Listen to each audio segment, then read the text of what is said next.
she said. "I'm offended. You're weird for asking me money. It's my money." All I did was ask for $80 just to see if she would give it. I just smiled and stayed quiet. Weeks later, when I filed for divorce, she broke down crying. "You're leaving me over $80? It wasn't about the $80. It was never about the $80. It was about what the $80 represented. It was a test, a final, simple diagnostic on a marriage I already knew was flatlining. My wife, Maya, just didn't know she was being tested. She thought she was just having another normal Tuesday. For 12 years, I have been the sole provider for our family. I own a civil engineering firm that I built from the ground up. We design and oversee major infrastructure projects, bridges, highways, water systems. It's a high-stress, high-stakes business, but it has afforded us a life I never could have imagined when I was a kid eating ramen noodles in a tiny college apartment. A big house in a gated community, 2 luxury cars, country club membership, annual trips to Europe. I worked, she spent. That was the unspoken contract of our marriage. But over the last few years, the contract had been unofficially amended, at least in her mind. It was no longer our house, it was my house. The Mercedes SUV was my car. The money in our joint account was apparently my money. She had transitioned seamlessly from a partner in a marriage to a queen ruling over a kingdom I was required to fund. Her sense of entitlement had become a living, breathing thing in our house. She'd complain about the landscapers not trimming the hedges to her exact specifications. She'd sigh dramatically if I came home from a 14-hour day at the office and forgot to take my work boots off at the door. She treated me less like a husband and more like a high-performing but slightly disappointing employee. So the test. It was simple. I was heading out to a site meeting and realized I had no cash in my wallet. The site was in a rural area, and the small lunch spot everyone on the crew went to was cash only. I knew Maya had just come back from the bank. She kept a stash of cash in her purse for her weekly spa appointments and lunches with her equally unemployed, equally wealthy friends. I walked into the kitchen where she was scrolling through a designer handbag website on her laptop. "Hey," I said, "do you have any cash on you? I need to grab some lunch, and I don't have time to hit an ATM." She didn't even look up from the screen. "How much do you need?" $80 should do it, I said. She finally looked up, her perfectly sculpted eyebrows furrowed in annoyance. She looked at me like I had just asked to borrow a kidney. She let out a long, theatrical sigh and opened her purse. She pulled out her wallet, which I could see was thick with $20 bills. She slowly counted out 3 of them. $60. She held them out to me. "Here's 60, she said. 80 is a little much." I just looked at the 3 bills in her hand. I said 80. "I'll probably grab lunch for one of my foremen too." This is when the switch flipped in her. The annoyance turned into genuine, righteous indignation. She put the money back in her wallet and snapped it shut. She scoffed, a sharp, ugly sound. "I'm offended. You're being weird for asking me for money. It's my money. Why are you asking me for my money?" I just stared at her, letting the words hang in the air. My money. The money I had transferred into our joint account from my business account just 2 days prior. The money that came from my sleepless nights, my endless stress, my constant travel. It was hers. I just smiled. A calm, empty smile. "You're right," I said quietly. "My mistake." I turned and walked out of the kitchen. I didn't argue. I didn't raise my voice. I didn't point out the mind-bending hypocrisy. In that moment, with that one simple, arrogant statement, she had given me all the clarification I needed. Our marriage wasn't a partnership. It was a business, and she had just declared herself the sole shareholder of an enterprise she had never invested a single drop of sweat into. I got in my car, drove to the nearest ATM, and took out $100. As I drove to my site meeting, I made a phone call. It wasn't to my foreman. It was to my lawyer. I told him we needed to meet, urgently. Maya thought she had just won a small, insignificant power struggle over $80. She had no idea she had just liquidated her entire life's portfolio. Update 1. It's been 4 weeks since the $80 incident. 4 weeks of playing the part of the dutiful husband while my lawyer and I methodically prepared for the demolition of my marriage. For Maya, life has been a wonderful dream. For me, it has been a masterclass in strategic planning and emotional suppression. My lawyer, a guy named Steven who specializes in high-asset divorces, was blunt in our first meeting. She's not entitled to your future earnings, but she is entitled to half of everything you've built during the marriage. We can't change that. What we can do is ensure the division is exact, transparent, and that you are protected from any future claims. We need to build an ironclad case before she even knows there's a war coming. The first step was a full forensic accounting of our lives. I hired a firm to go through 12 years of bank statements, credit card bills, and investment portfolios. The goal was twofold. First, to create a perfect, undeniable record of every marital asset, and second, to paint a crystal-clear picture of our financial dynamic. The report came back, and it was staggering. In 12 years of marriage, I had earned just over $15 million. Maya had contributed a grand total of zero. Her spending, however, was a work of art. The report detailed it all.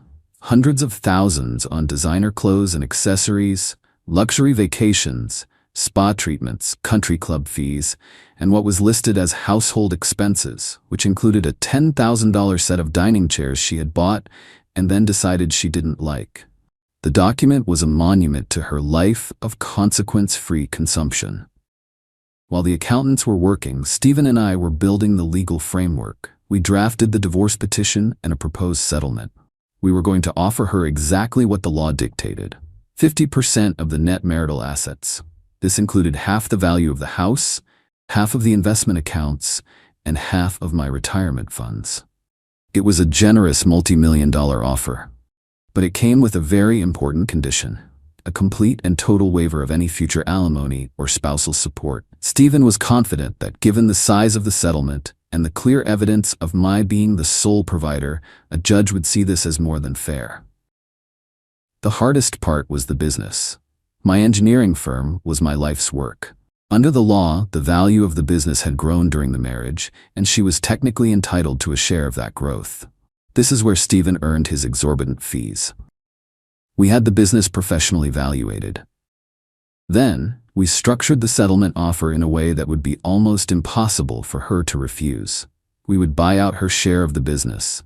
She would get a massive, one-time, tax-free cash payment, severing her from the company forever. It was a huge check, but it was the price of my freedom and the future of my company. At home, I was a ghost. I was polite, distant. I went to work, I came home, I played with the kids, and I avoided being in the same room with her as much as possible. She didn't seem to notice. She was too busy planning her 40th birthday party, a lavish affair she was organizing at the country club. She was talking about flying in a specific DJ from Miami, ordering a custom-made couture gown. She was spending money we didn't have, on a future she wasn't going to be a part of. She'd show me pictures of dresses on her phone. "What do you think of this one, honey?" "Looks nice," I'd say, not looking up from my laptop. She'd sigh, annoyed at my lack of enthusiasm. "You have no taste. I'll just pick it myself. My party needs to be perfect. My party, my money, my life." The final piece of the plan was the timing. I needed to serve her with the papers in a way that was controlled and undeniable. Steven advised against a dramatic confrontation. "This is a business transaction," he reminded me. "Treat it as such." So we waited. We waited for the accounting to be finalized. We waited for the business valuation to be complete. We waited for the settlement offer to be drafted and redrafted until it was a legal work of art, airtight, and unassailable. Last week, everything was finally ready. The folder on my desk weighed about 5 pounds.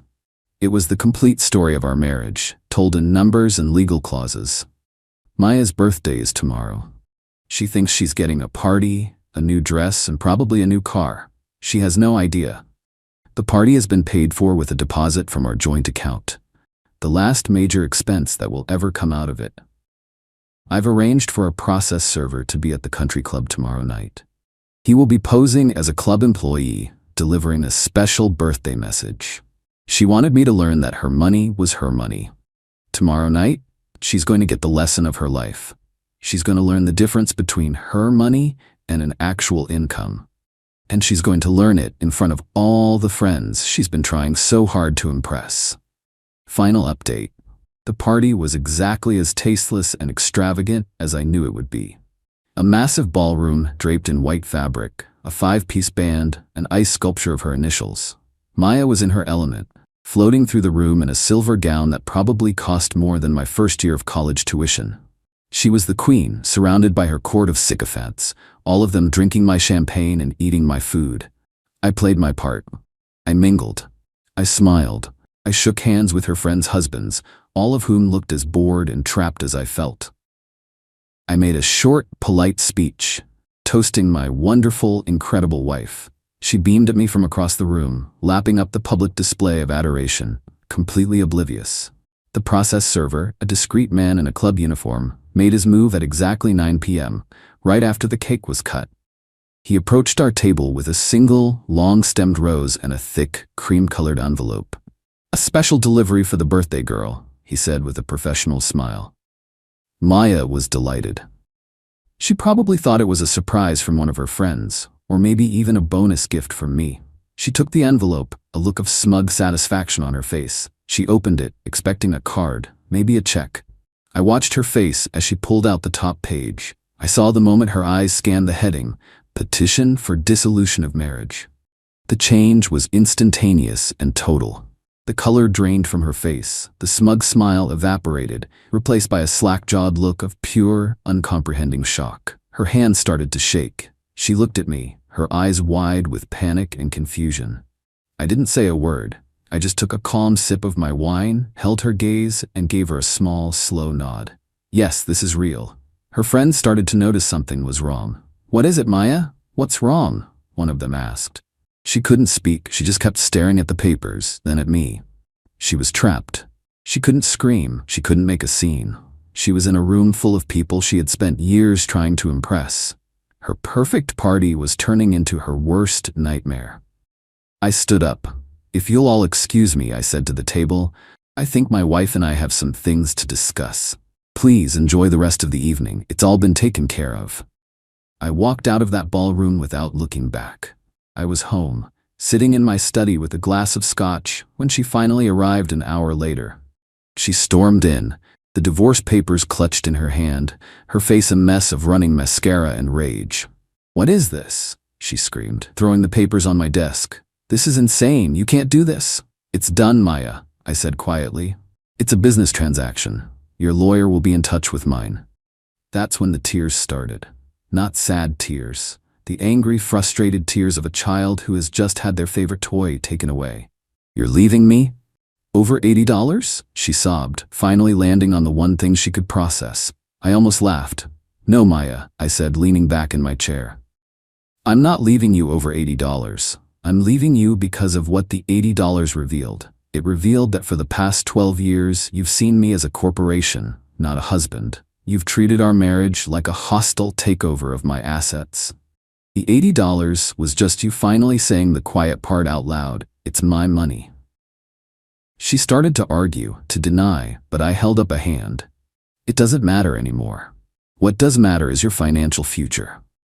I suggest you read the settlement offer very carefully. It's more than fair. It's a multi-million-dollar severance package. But I want to be very clear. It's a one-time payment. The income you've been living on is gone. The business you've been bleeding dry is no longer yours to touch. From now on, what's in your bank account is, for the first time in your life, actually your money. I hope you've learned how to manage it." The weeks that followed were a blur of legal meetings. She fought, of course. She hired an aggressive lawyer who tried to claim she was a vital, contributing partner to my business. But our forensic accounting was perfect. Her lawyer quickly realized he had nothing to work with. Faced with a long, expensive, and unwinnable court battle, she accepted the settlement. The divorce was finalized last month.